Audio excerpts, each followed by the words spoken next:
Halo teman-teman sahabat TOJB, Pak Imin sekarang berada di kota Malmö, negara Swedia.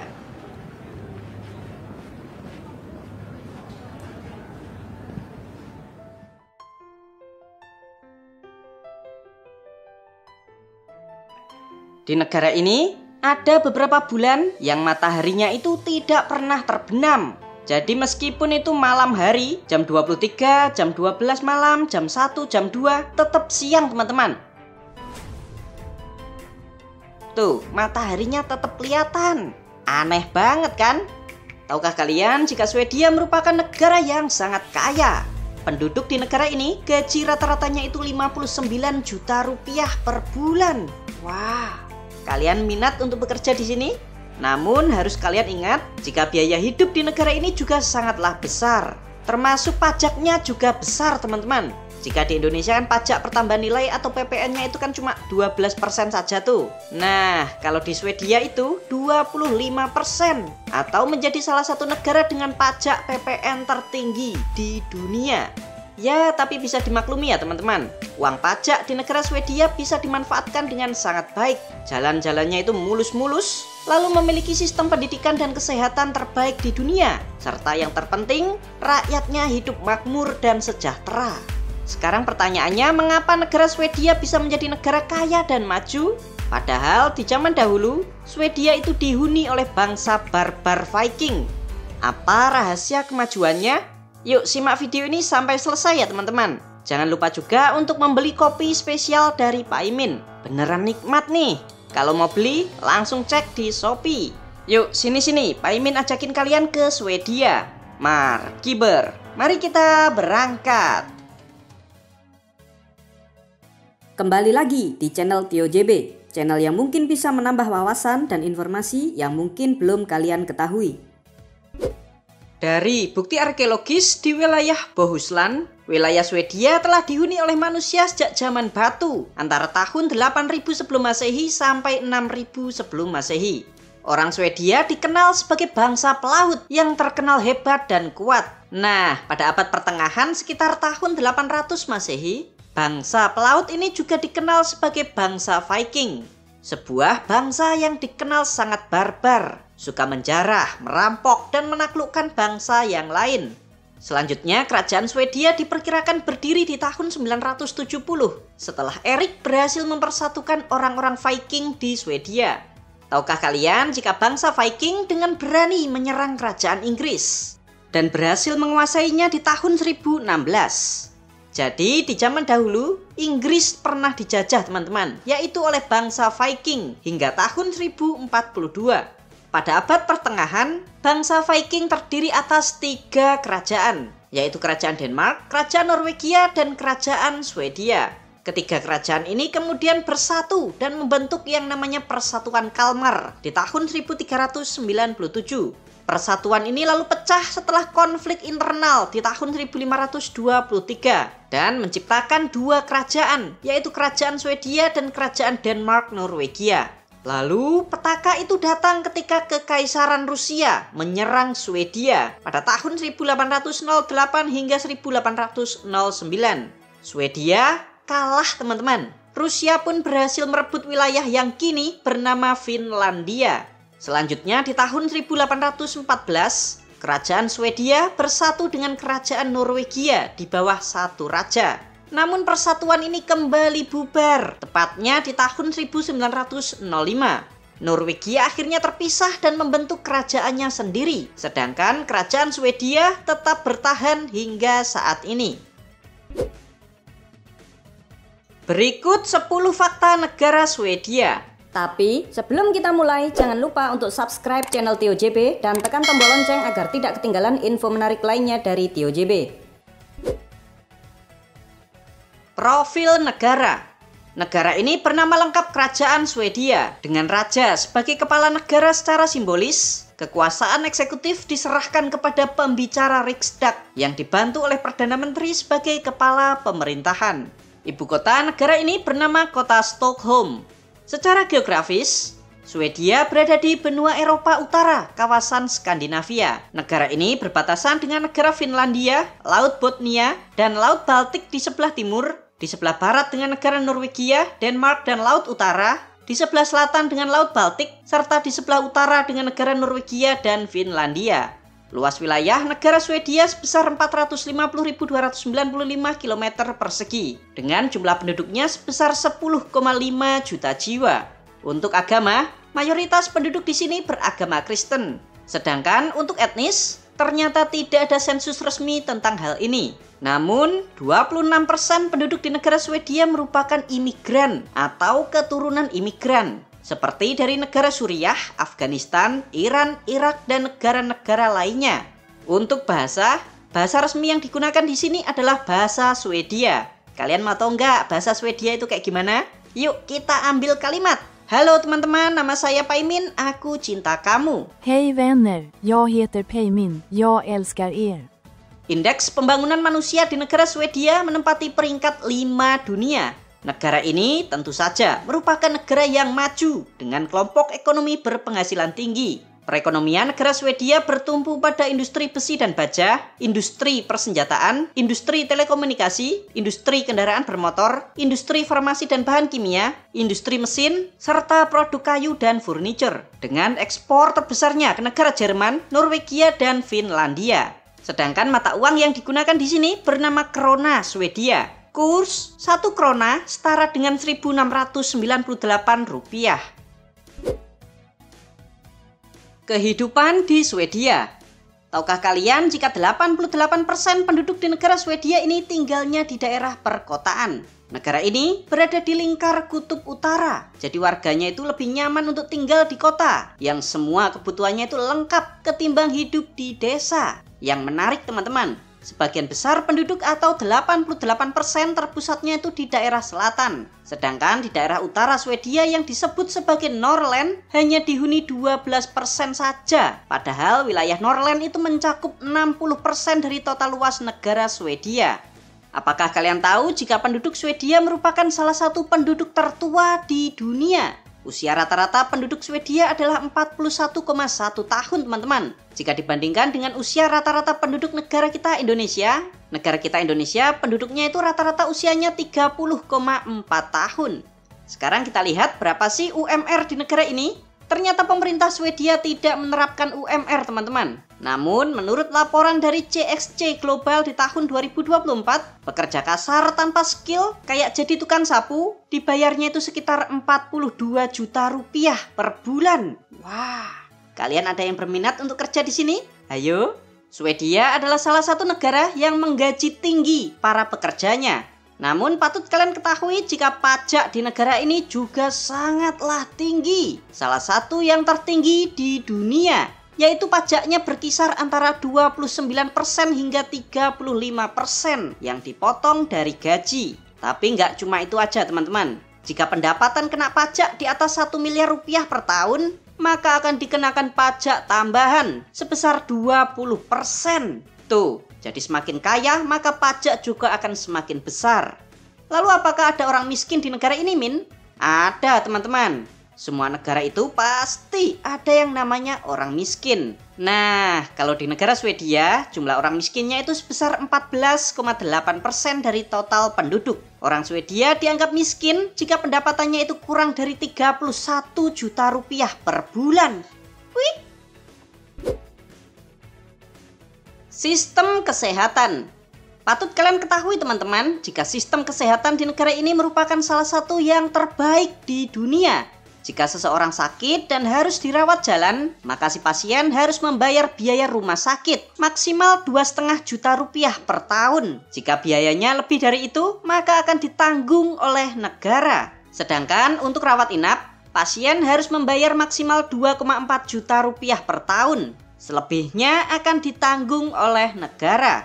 Lalu untuk obat-obatan, maksimal si pasien menanggung biaya obat sebesar 4,9 juta rupiah per tahun. Jika lebih dari itu, maka selisihnya akan dibayar otomatis oleh negara. Gak cuma itu aja teman-teman. Jika ada seseorang pekerja yang sakit dan harus merawat inap, selama 2 minggu pertama, perusahaan itu wajib membayar gaji pekerja tersebut. Jika lebih dari 2 minggu, maka gaji pekerja akan dibayar oleh negara sampai si pekerja itu sembuh total keluar dari rumah sakit. Wih, Swedia adalah salah satu negara yang mengeluarkan anggaran kesehatan itu terbesar di dunia, yaitu sebesar 10,5% dari total PDB negaranya. Kita bandingkan dengan negara kita, Indonesia, anggaran kesehatannya cuma 5% dari total PDB. Tuh, sangat jauh banget. Setengahnya cuy. Pemerintah Swedia mendanai sistem kesehatannya memakai uang dari pajak.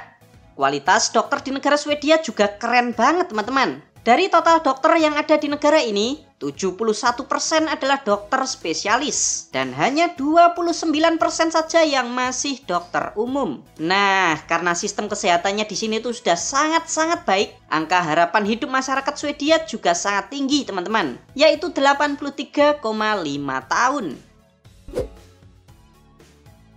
Rahasia di balik Swedia.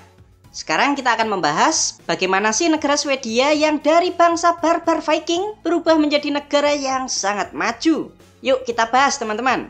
Kita mulai pada tahun 1700, di mana saat itu Swedia sedang berperang melawan Rusia. Perang yang sangat dahsyat ini dinamakan sebagai Perang Besar Utara yang berlangsung selama 21 tahun. Kalian bayangin tuh, kalau sebuah negara terlibat perang selama 21 tahun lamanya dan Swedia kalah pula. Sehingga hal ini membuat negara Swedia saat itu berada di ambang kebangkrutan. Banyak warga saat itu jatuh miskin dan kelaparan. Lalu pada tahun 1790, Swedia itu melakukan reformasi pertanian. Tanah-tanah milik kerajaan yang tidak dipakai dipinjamkan kepada para masyarakat untuk digarap menjadi lahan pertanian. Industri-industri kecil juga banyak didirikan di desa-desa teman-teman. Ada dua industri yang sangat penting, yaitu di bidang perkayuan kayak bikin mebel, serta industri besi dan baja. Nah, sistemnya tuh kayak gini teman-teman. Saat musim dingin, masyarakat itu dipekerjakan di sektor industri. Ketika musim panas, mereka ini dialihkan untuk menjadi petani. Dengan cara ini, ketahanan pangan dapat dicapai sekaligus mendongkrak perekonomian dengan ekspor produk-produk dari industri. Ketika uang kas negara itu semakin banyak, pada tahun 1842, Swedia menjadi negara pertama di dunia yang menggratiskan biaya pendidikan. Jadi anak-anak di sini tuh wajib sekolah. Puncaknya di tahun 1850, Swedia mengalami ledakan ekspor yang sangat besar. Karena di saat itu banyak negara-negara di Eropa yang sedang perang. Mereka banyak yang membeli besi dan baja untuk persenjataan, serta makanan untuk persediaan makan para tentara. Mulai tuh, Swedia memperbesar industrinya teman-teman. Nah, karena butuh uang yang sangat besar untuk investasi, Swedia pun meminjam uang dari berbagai pihak. Selama rentang tahun 1850 sampai 1910, negara Swedia menjadi salah satu negara yang memiliki utang terbesar di dunia. Namun usaha Swedia pun membuahkan hasil di tahun 1914 ketika Eropa saat itu sedang mengalami Perang Dunia Pertama. Swedia itu memutuskan untuk menjadi negara yang netral. Nah, karena kenetralan Swedia inilah permintaan ekspor besi dan baja serta persenjataan semakin meningkat. Harga barang-barang ini semakin naik teman-teman karena permintaannya itu lebih besar ketimbang produksinya. Wah, langsung cuan tuh teman-teman. Setelah Perang Dunia Pertama itu berakhir, Swedia yang sebelumnya sebagai negara tukang utang terbesar di dunia berubah menjadi negara pemberi utang bagi negara-negara yang kalah perang. Pada saat Perang Dunia Kedua berlangsung, Swedia itu juga tetap menjadi negara yang netral, sehingga produk-produknya juga tetap laku dibeli oleh negara-negara yang sedang berperang. Dari sinilah Swedia itu terus memperbesar perekonomiannya dan saat ini menjadi negara yang sangat kaya. Sampah. Tahukah kalian jika negara Swedia dalam 1 tahun menghasilkan sekitar 31,6 triliun rupiah dari menjual barang-barang yang terbuat dari daur ulang sampah? Kalian tahu IKEA kan? Nah, produk-produknya yang terbuat dari plastik itu sebagian besar adalah daur ulang sampah teman-teman. Di negara ini, hampir 100% sampah rumah tangganya itu dapat didaur ulang menjadi barang atau produk yang bisa dijual. Yang nggak bisa didaur ulang maka akan dibakar dan dapat menghasilkan tenaga listrik. Di sini tuh ada yang namanya PLTS, pembangkit listrik tenaga sampah. Saking butuhnya sampah untuk diolah, negara Swedia bahkan mengimpor sampah dari negara-negara tetangganya. Dalam 1 tahun, Swedia itu mengimpor 2 juta ton sampah untuk diproses menjadi barang yang dapat dijual kembali. Bayangkan teman-teman, dari bisnis daur ulang sampah saja, pemerintah Swedia dapat uang 31,6 triliun rupiah. Wah, gede banget tuh teman-teman. Kenapa ya negara kita kok nggak menjiplak kebijakan ini? Ada yang tahu alasannya?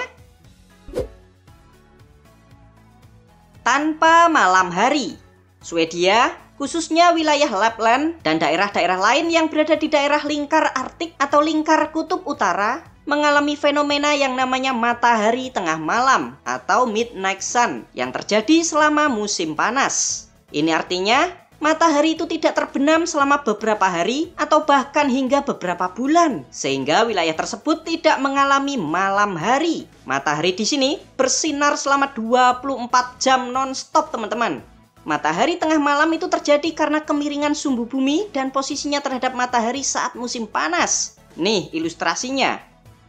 Di wilayah kutub utara, seperti di sejumlah wilayah di negara Swedia, Norwegia, Finlandia, dan negara-negara lain di lingkar kutub utara, mataharinya itu tidak pernah terbenam saat musim panas. Kira-kira kejadian ini berlangsung selama bulan Mei sampai Juli.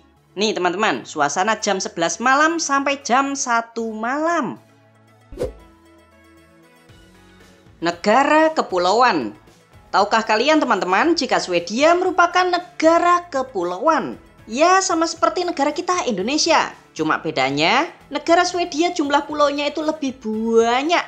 Kalau di Indonesia kan jumlah pulaunya sekitar 17.000 pulau tuh. Nah, negara Swedia memiliki 267.570 pulau. Wow.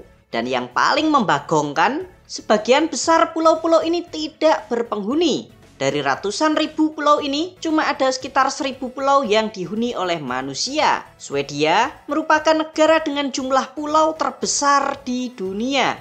Indonesia nggak ada apa-apanya teman-teman. Hotel yang aneh.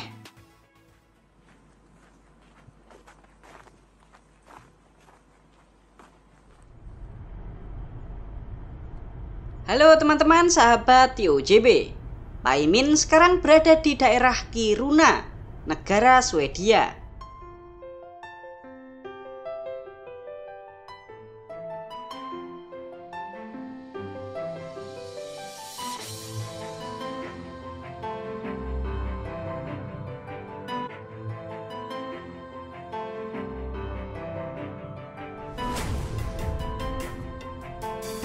Kalau biasanya hotel-hotel kan bangunannya megah tuh, atau memiliki view pemandangan alam yang sangat bagus.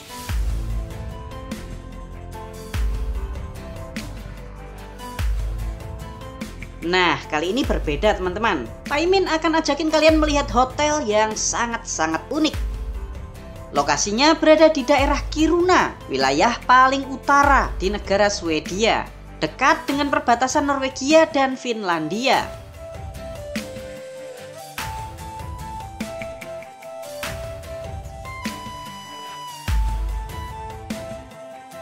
Di sini tuh tempatnya dingin banget teman-teman, karena berada di dekat lingkar kutub utara. Saat musim dingin antara bulan November sampai Maret, suhu udara di sini tuh berkisar antara -4 hingga -18 derajat Celcius. Nah, di sini ada sebuah hotel yang sangat unik lain daripada yang lain, yaitu Hotel S. Ya, es dijadikan hotel teman-teman. Nah ini dia.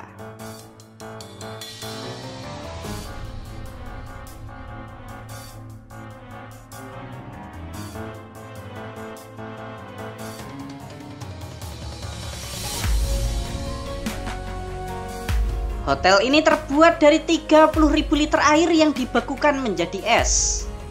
Nah, pihak hotel juga merekrut ahli ukir untuk membuat ukir-ukiran, patung serta hiasan yang terbuat dari es yang nantinya dimasukkan ke dalam hotel. Hotel es ini dibangun hanya pada saat musim dingin aja teman-teman, yaitu di bulan Desember hingga April. Soalnya kalau pas musim panas, esnya itu sudah mencair.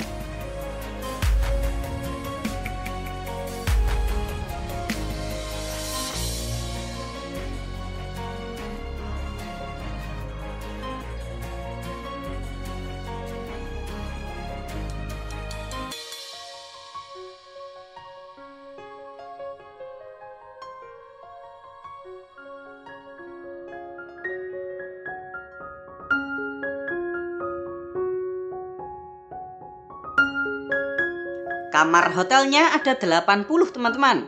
Ini tuh hotel yang terbuat dari es pertama di dunia. Dibangun pada tahun 1990.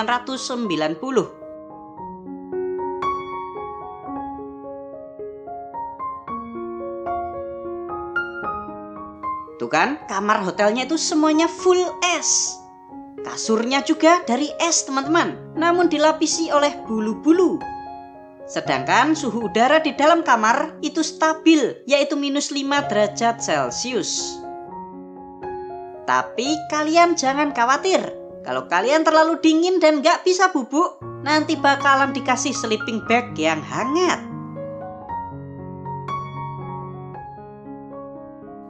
Keren banget ya teman-teman.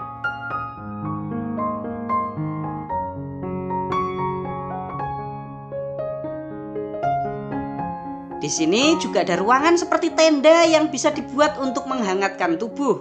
Sambil ngopi nikmat banget nih. Belinya kopi TOJB ya teman-teman. Nih, kopi asli 100% tuh. Untuk harga per malam di hotel unik ini sekitar 6,5 juta rupiah per malam.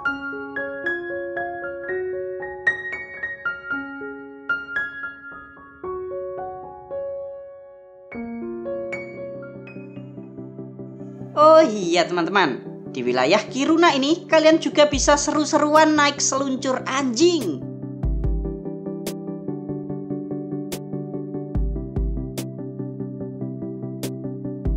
Yuhu.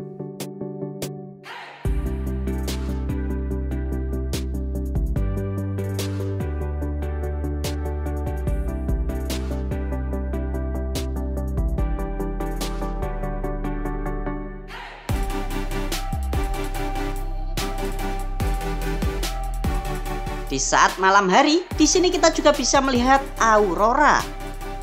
Tuh, langitnya muncul warna-warni. Cakep banget, teman-teman.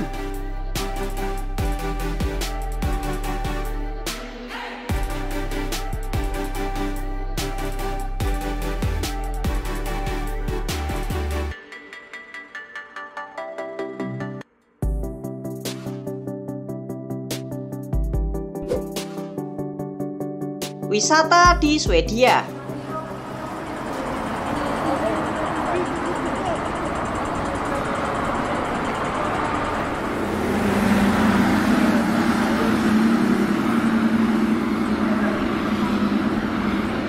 Halo teman-teman, Pak Imin sekarang berada di kota Stockholm, ibu kota dari negara Swedia.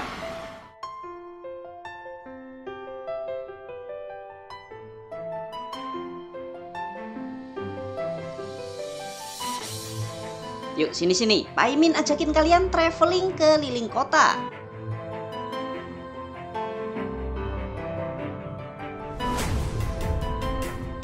Beginilah suasananya teman-teman. Suasana salah satu negara paling maju dan makmur di seluruh dunia. Nama Stockholm berasal dari bahasa Swedia. Stock itu artinya kayu, sedangkan home artinya pulau kecil. Nah, jika digabungkan maka memiliki arti pulau kayu yang kecil. Ya, mungkin di daerah ini pada zaman dahulu banyak kayu-kayu yang dimanfaatkan oleh bangsa Viking sebagai rumah, menjadi kapal maupun perabotan-perabotan yang lain. Menarik ya teman-teman, bangsa Viking yang dahulu dikenal sebagai bangsa barbar, saat ini negaranya menjadi negara yang sangat kaya.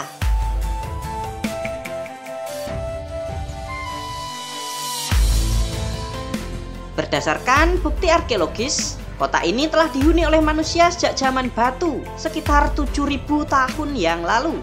Wow, tua banget. Namun catatan tertulis pertama tentang kota Stockholm ditulis pada tahun 1252, yaitu ketika Swedia di bawah Raja Valdemar dari kerajaan Swedia. Kota Stockholm merupakan kota terbesar di kawasan Skandinavia, serta masuk ke dalam peringkat 11 kota terkaya di Eropa jika dihitung memakai PDB per kapita. Kalian bayangkan teman-teman, Rata-rata penduduk di kota ini memiliki penghasilan yang sangat besar, yaitu 45.000 krona Swedia per bulan. Kalau dirupiahkan ya sekitar 76 juta rupiah per bulan. Wah, gede banget ini teman-teman. Pantesan ya penduduknya itu makmur-makmur.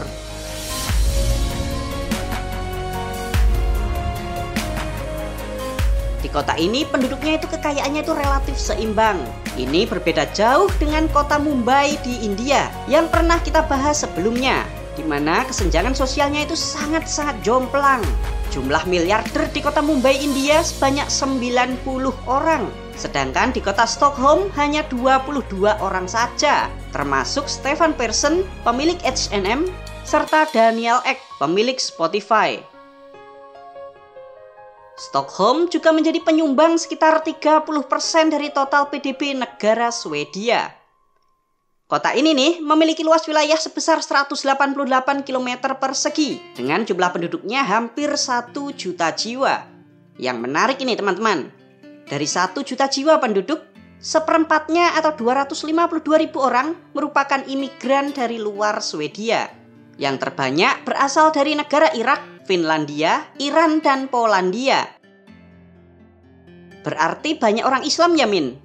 Yap, benar sekali teman-teman. Jumlah masjid di kota ini ada sekitar 20 dan ada satu yang terbesar yaitu Masjid Agung Stockholm. Nih masjidnya teman-teman.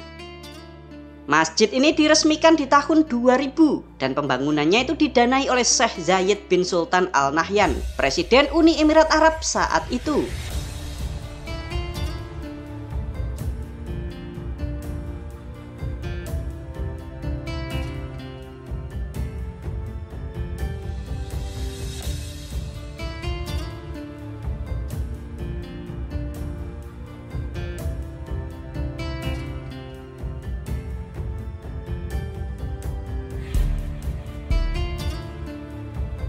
Berikutnya kita akan mengunjungi bangunan megah di depan itu. Kalian tahu bangunan apa itu?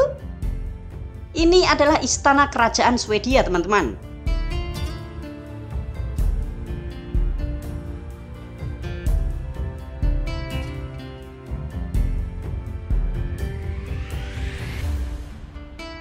Yuk kita masuk ke dalamnya yuk. Nah seperti ini di dalam istananya teman-teman.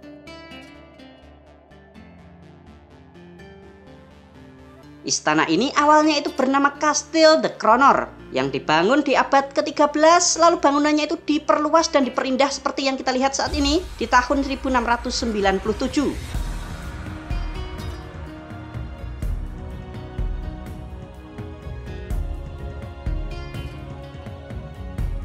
Tuh kan, emang cakep banget teman-teman.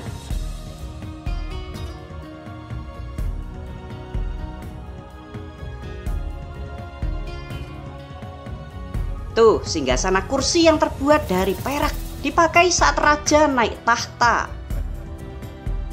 Istana ini masih dipakai untuk rumah dinas sang raja Swedia. Namun sebagian digunakan untuk museum, jadi kalian bisa masuk dan berkeliling di dalamnya. Kalian yang sedang liburan ke negara Swedia, wajib mampir nih ke tempat ini.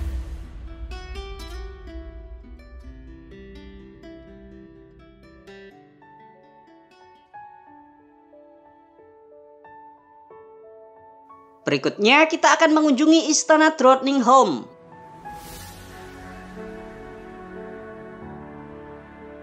Istana ini juga menjadi objek wisata populer di negara Swedia teman-teman. Tuh kan, gede banget istananya.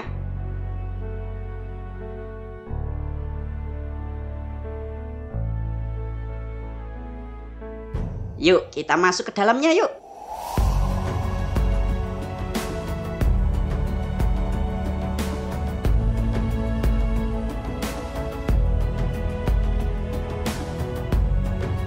Tuh kan, megah banget. Nah, kalau istana ini digunakan sebagai tempat tinggal keluarga kerajaan Swedia, termasuk sang raja, ratu, semuanya tuh tinggal di sini teman-teman. Tepatnya di bangunan sebelah selatan istana. Bangunan istana lainnya dapat dikunjungi dan dimasuki oleh para wisatawan.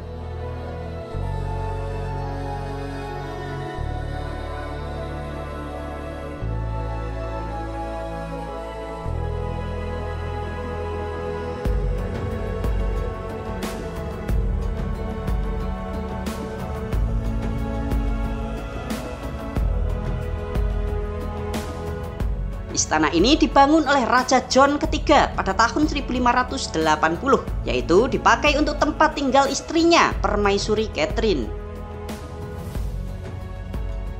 Nah, di komplek Istana Drottningholm ini juga ada sebuah bangunan yang unik, namanya Paviliun Cina. Di dalamnya juga bernuansa China, teman-teman. Paviliun ini dibangun di tahun 1753 oleh Raja Adolf Fredrik. Beliau terinspirasi oleh negara China yang saat itu menjadi kerajaan terbesar dan terkaya di dunia di bawah dinasti Qing. Nah, karena terpukau dengan kemegahan China, sang Raja Swedia lalu membangun paviliun ini, teman-teman.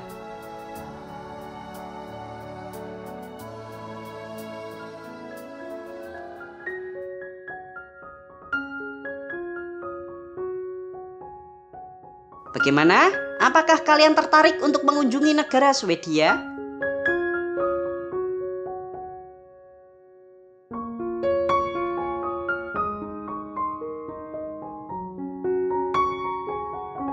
Untuk tiket pesawatnya pulang pergi Jakarta, Stockholm, Swedia sekitar 11 juta rupiah per orang.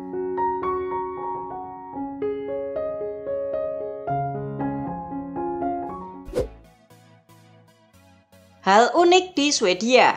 Meskipun negara Swedia bukanlah negara penghasil rempah-rempah, namun ada minuman tradisional Swedia yang berbahan rempah-rempah. Minuman ini bernama Glögg. Minuman untuk menghangatkan tubuh ini dibuat menggunakan minuman anggur atau jus buah, lalu direbus terus ditambahi oleh jahe, kapulaga, cengkeh, dan kayu manis. Roti ini bernama semla. Roti manis tradisional dari negara Swedia, teman-teman. Roti isian krim ini sering dimakan oleh masyarakat Swedia dan disajikan bersama dengan susu panas. Lebih dari 20 juta semla dimakan oleh masyarakat di negara Swedia setiap tahunnya. Terima kasih teman-teman sudah nonton sampai selesai. Bagi kalian yang mau membantu dan mendukung channel Tio JB, kalian bisa kirim melalui super chat, super thanks, atau berlangganan secara eksklusif. Jangan lupa ya untuk subscribe channel Tio JB dan tekan tombol loncengnya agar kalian tidak ketinggalan video-video menarik dari kita. Silakan nih kalau ada request, kritik, saran, kirim salam, atau apapun itu kalian bisa sampaikan di kolom komentar. Sampai jumpa lagi dan ciao!